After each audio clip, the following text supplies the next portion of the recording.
You're not imagining it. New houses are starting to feel hollow, but it's not because of bad craftsmanship.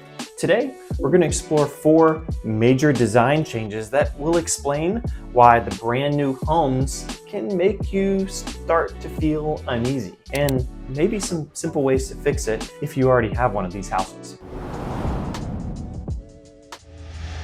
Hey, I'm Adam Stinespring. I'm a realtor here in Lynchburg, Virginia, and after seeing thousands of homes built after 2010, I've started to notice a pattern. They look really good in real estate photos, but they feel slightly unsettling in person. So let's start with what's above your head. Before 2010, it was uncommon for ceilings to be above 8 feet, but now 9, 10, 12 feet even is the standard new build. And psychologists call this the cathedral effect. So high ceilings encourage expansive and abstract thinking, while lower ceilings promote more focus. But research from the University of Melbourne found that excessively high ceilings can actually make it harder for your brain to orient itself, which can lead to restlessness and distraction. It's kind of like the difference between sitting at a cozy coffee shop or sitting in an airport terminal. One makes you feel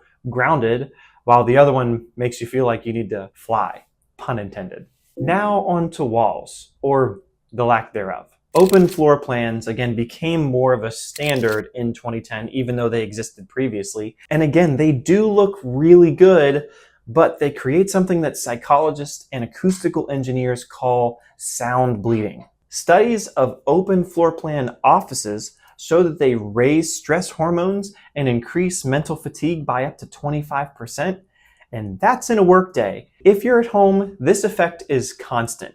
The blender's going, the TV's going, your toddler is screaming, your dog is scratching their nails on your hardwood, and it's traveling through all of the spaces. Your brain is wired to expect walls to dampen sound, and when it doesn't, it stays in low-level stress mode all day. Here's one you might have not noticed consciously, but fewer, brighter light sources in the houses and bigger windows. And builders call this, bringing the outside in, but the problem is your circadian rhythm doesn't just respond to sunlight. It actually responds to the variety and the placement of light. Research in the Journal of Environmental Psychology found that people with multiple layered light sources like lamps and sconces and windows reported significantly better sleep quality than those relying on a couple of large windows and very white overhead LEDs. And the last one, hallways.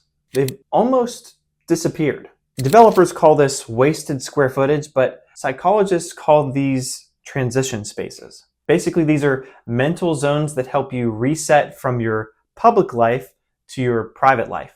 Or some would call this the doorway effect. It's very well documented. Basically, crossing a threshold resets your working memory, and it helps your brain transition to the next task. And if every room is bleeding into the next, then there's no buffer point.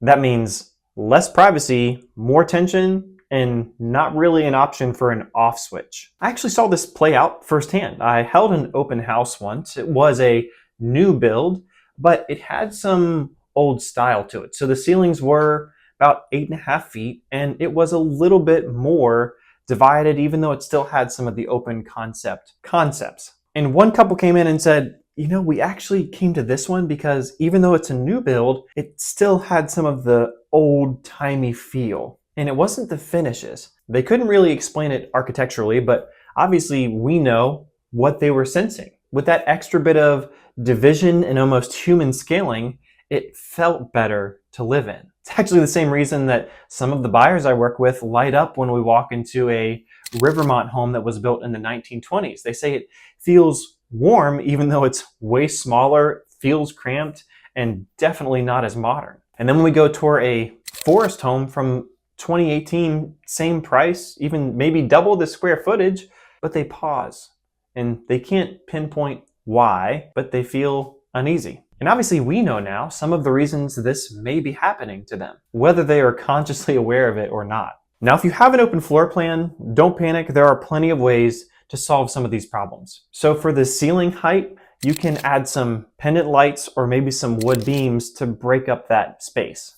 For sound bleeding, you can add some big area rugs. Your furniture will help. Adding some curtains and some wall decor, maybe even some bookshelves will help break up that sound. For the lighting, maybe just add some lamps at different heights and change those white bulbs to maybe some warmer ones. And then for the hallway issue, you can actually create fake hallways using furniture to create your own transition zones. Here's my question for you. When was your house built, and how does it make you feel? And if you like learning about some of these psychological concepts that revolve around real estate, then consider subscribing because, trust me, I've got a lot more to uncover. I'll see you at the closing table.